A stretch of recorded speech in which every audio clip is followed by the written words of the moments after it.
Okay, thank you very much. So, as I said yesterday, my today's presentation will be a continuation of the topic we started yesterday. So it still will be events leading up to the second phase of Jacob's trouble, because I wasn't able to compress it into one. So not that subtitle that the brother mentioned, but the same one we used yesterday.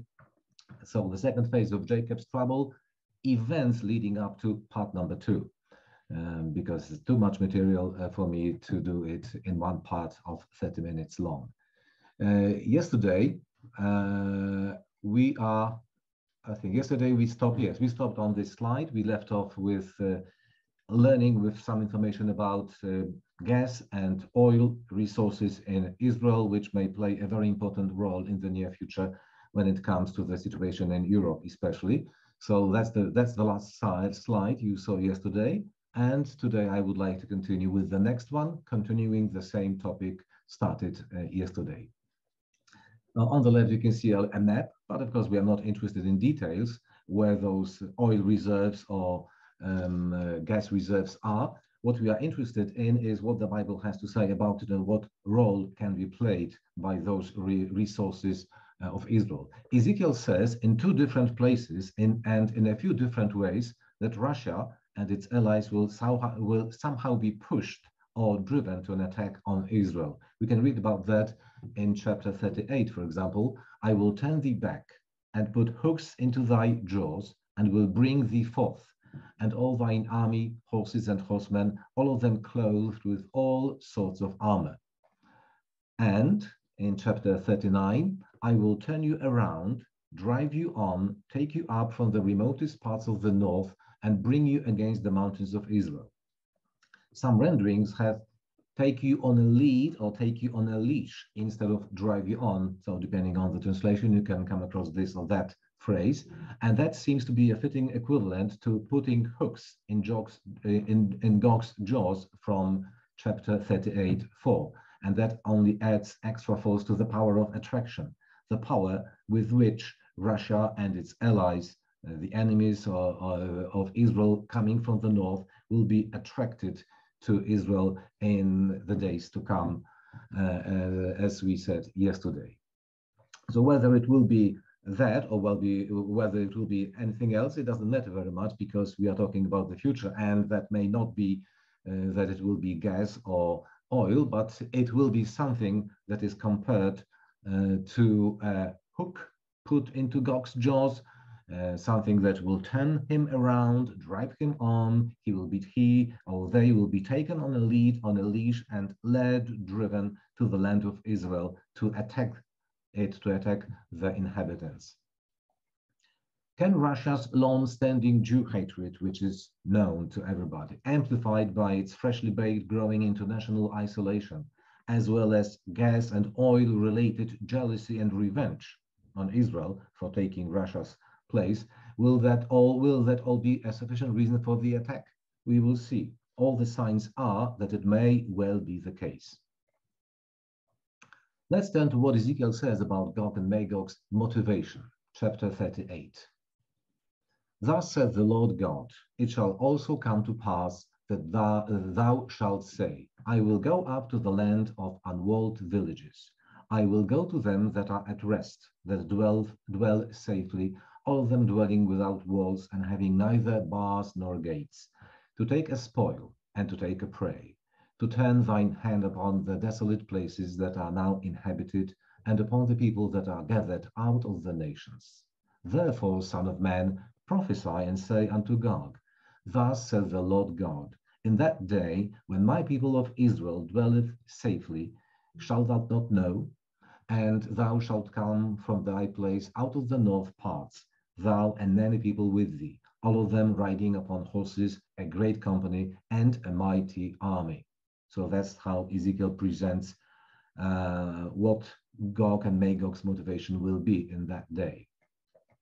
So those coming in large numbers from the north will attack people, and here the most important parts from that message from Ezekiel, to where they will attack people gathered out of the nations, dwelling safely at that time, without much protection, in order to rob them of what they have, which seems to imply that the then attackers will be impoverished, that they will be in disarray, that they will be in ruin, looking for something that might make them rich. Or at least that they will not be completely impoverished, they will be much less wealthy than the Jews. And the Jews, with the dwelling safely in the land of Israel, will be a nice attraction, a nice target for such people. Now, something very, very interesting, something that for me came as a surprise, and something that was, well, not understood completely by me only last year. Last year, this talk was created in Polish, and at that time, I wasn't able to give all the details, which I am going to give you now, related to the people, or a group of people, groups of people, in fact, astounded, amazed at the aggression taking place, that is to take place against Israel from Gog and Magog. And it comes in Ezekiel 38:13. It contains very interesting information that seems to indicate countries astounded, puzzled, bewildered by Gog and Magog's aggression. In total, there will be three groups asking questions of Israel's aggressors. So these are questions put to Gog and Magog, in other words. And the questions will come from Sheba and Didan and merchants of Tarshish and all his lions. So in fact, one might say that there are four different groups: Sheba, Didan, merchants of Tarshish, and all his lions. But I put merchants of Tarshish and all his lions into one category because the lions are connected with the merchants of Tarshish, evidently. So I say three, but depending on how you prefer to count, you may have up to four. And let's read the pertinent part from Ezekiel. Sheba and Didan and the merchants of Tarshish with all the young lions thereof shall say unto thee, to Gog, unto Gog and Magog, art thou come to take a spoil? Hast thou gathered thy company to take a prey, to carry away silver and gold, to take away cattle and goods, to take a great spoil? A series of questions put by Sheba, Didan, and merchants of Tarshish with all his lions. Now, what do the above questions amount to? What do you make of those questions? What kind of interest do they imply? Are the speakers Israel's friends or foes? Which side do they imply those asking those questions will take? I think only last year, yes, we could not be sure, completely sure, what attitude might be shown in these questions by asking such questions. But today it's much, much clearer, and you will see in a minute why it is so much clearer. So let's continue, and the whole mystery, the whole secret will be out, at least it should be. But anyway, those questions, in the form they are here, seem to suggest that those asking those questions are Israel's friends, or at least more friends than enemies.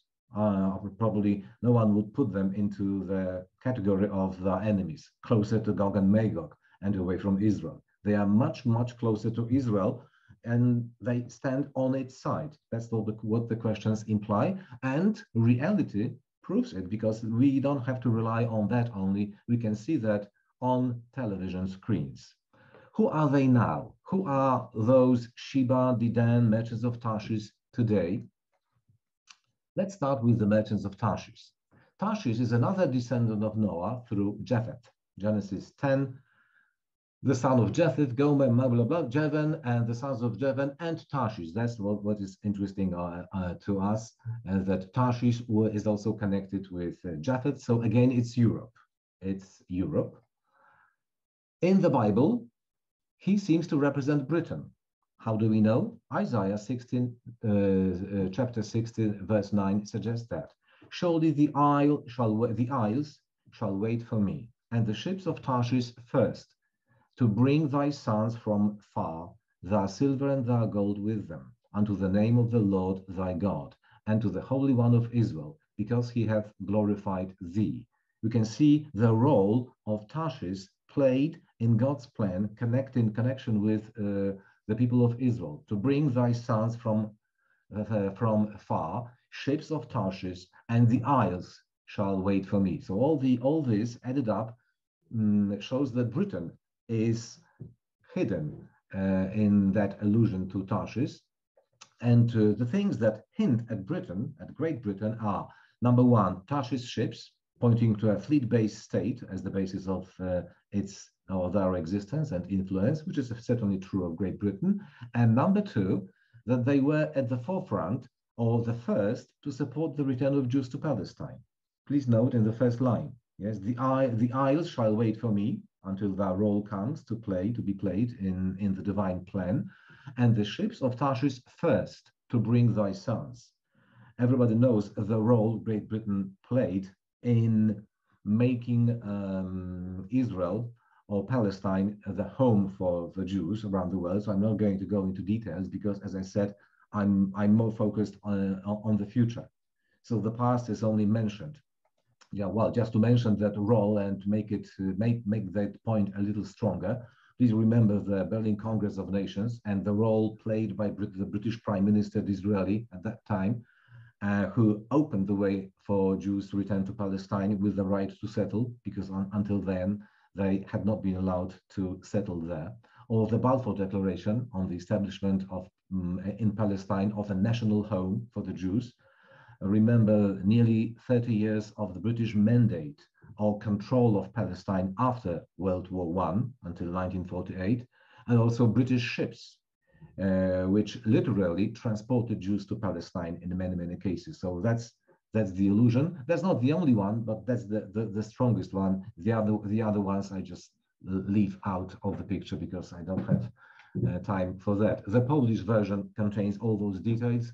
So I encourage you to learn Polish to see the whole thing, but here I can only compress some information. So I am only able to present 50% of that material. Otherwise it would take too long. It will take 5 parts anyway for me to complete it in this reduced form anyway.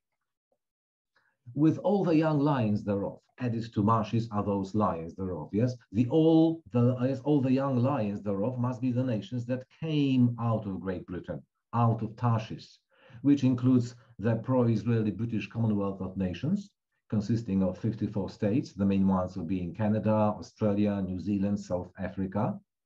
Again, I'm not going to enumerate all the other ones.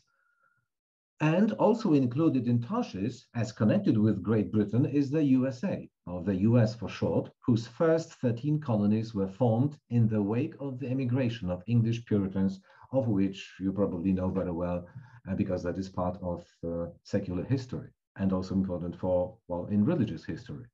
Since the very beginning until today, Israel has been receiving massive aid from the US for economic and military purposes.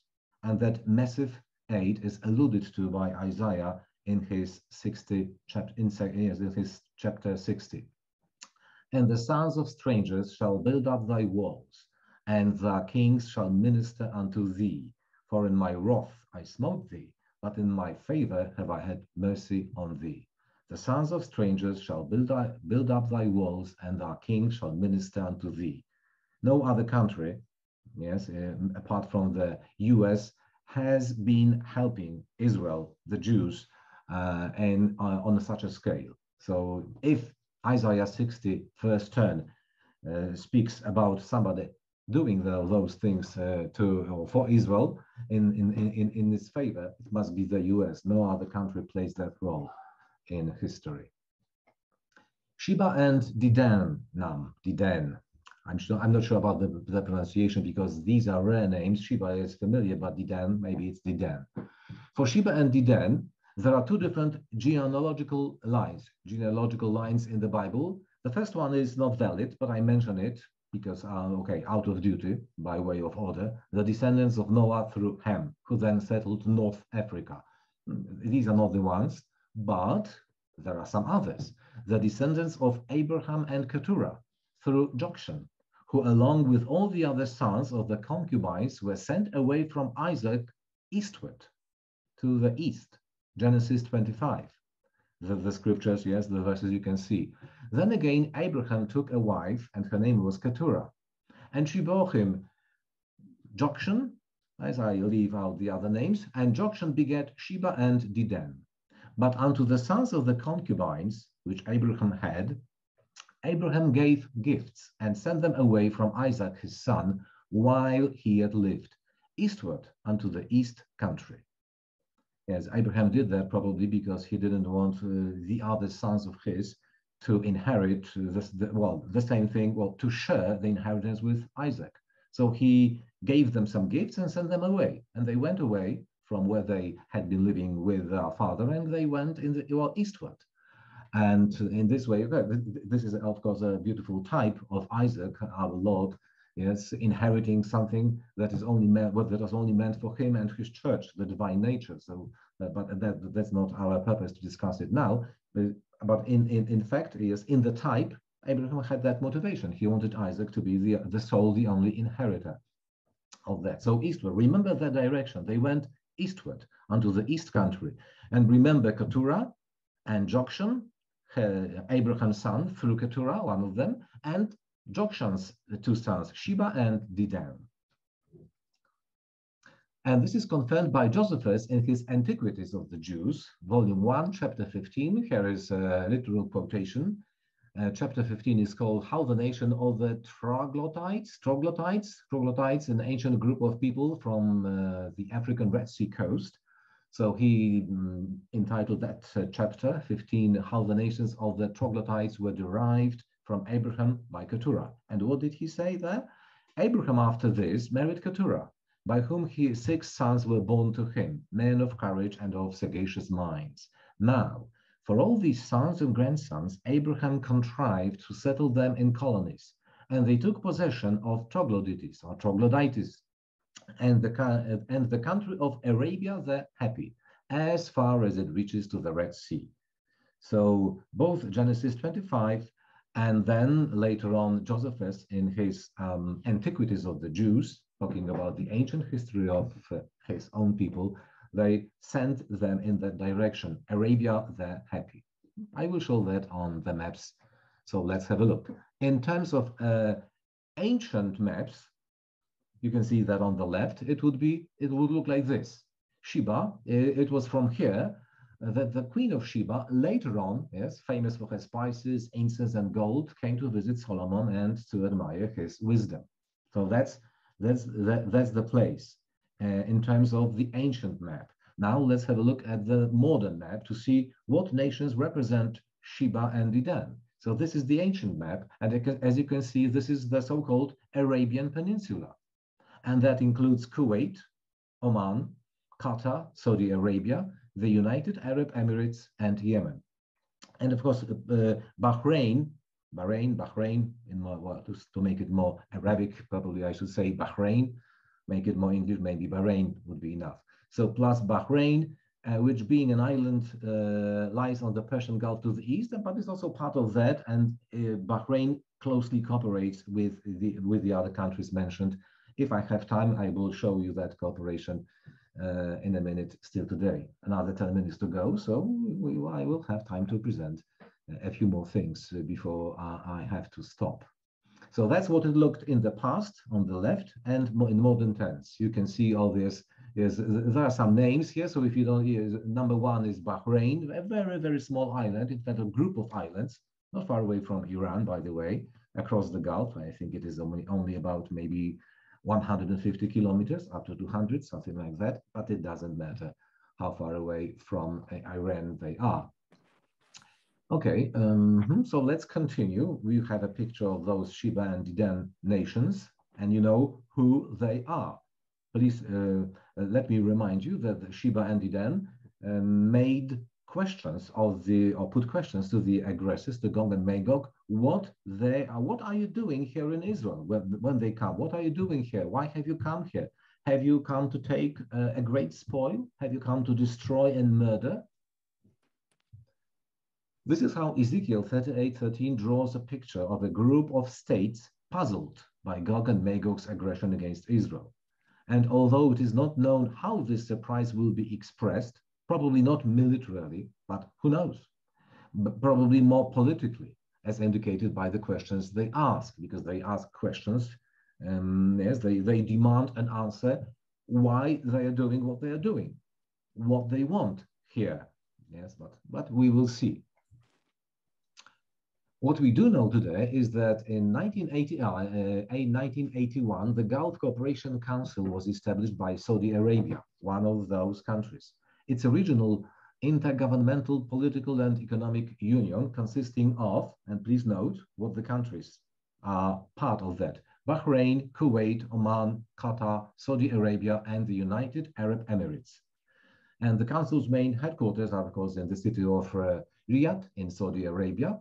And during the Arab Spring, which, as you know, took place in 2011, Saudi Arabia raised a proposal to transform this Gulf Cooperation Council into a Gulf Union with tighter economic, political, and military coordination, regarded as a move to counterbalance the Iranian influence in the region. So they don't like Iran. They are against that policy, even though they are Arabs, even though they are all Muslims. They are not in the same company. They do not play in the same team. They designate Hezbollah as a terrorist organization, and they condemn ISIS. So they detach themselves from their brothers in faith.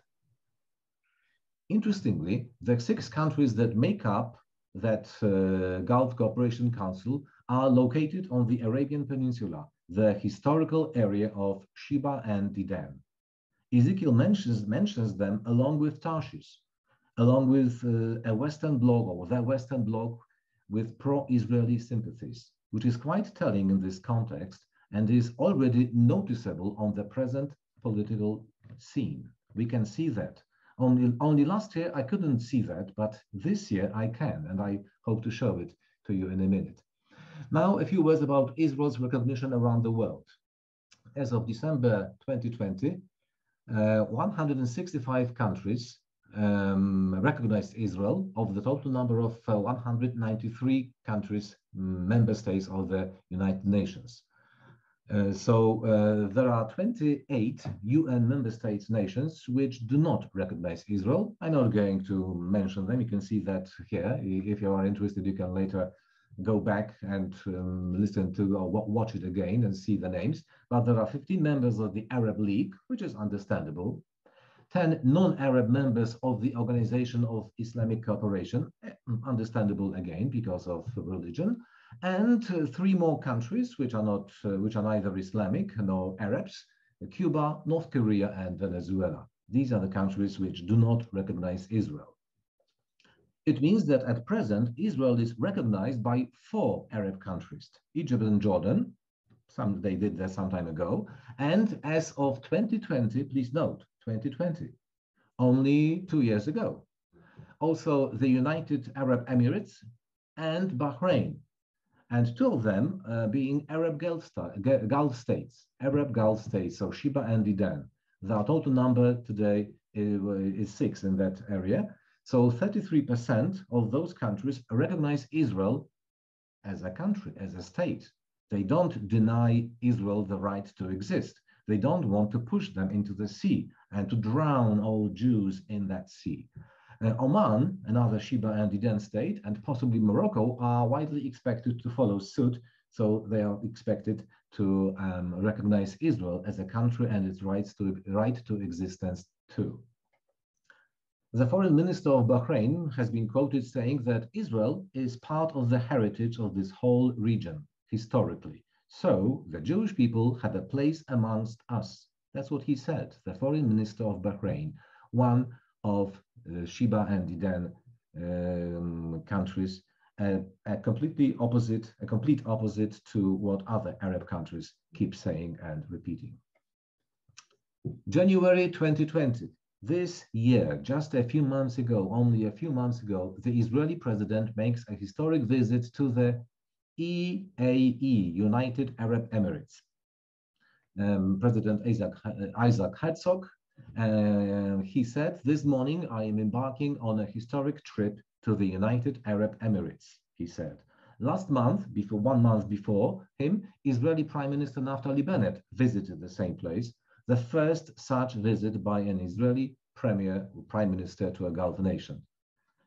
In September 2020, 2 years before, the UAE and Israel signed a deal which normalized their relations, and since then, the two countries have exchanged official visits by senior officials and signed dozens of bilateral agreements, documents in various fields of cooperation, investment, banking services, and tourism. And now I would like to show you something very, very interesting, moving, and telling something out of the way, not of this world. A visit, a short footage from the visit of that Israeli Prime Minister.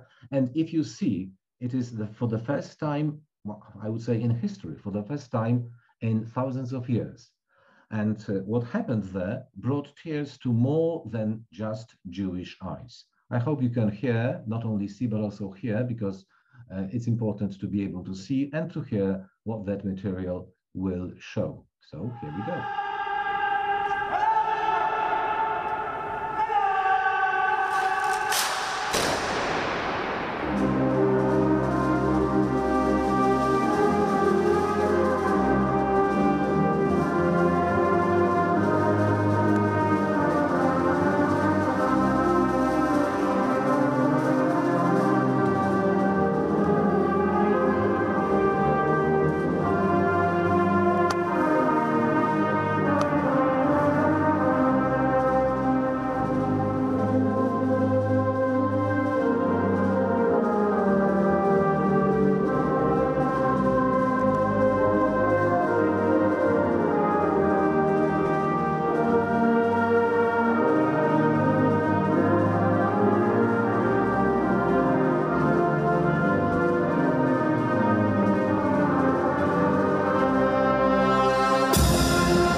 Thank you very much, Your Highness. It's a very moving moment for me and my people, the people of Israel, who are so moved and excited to continue and develop the peaceful coexistence and our peace agreement between the two nations, the Emiratis and the Israelis.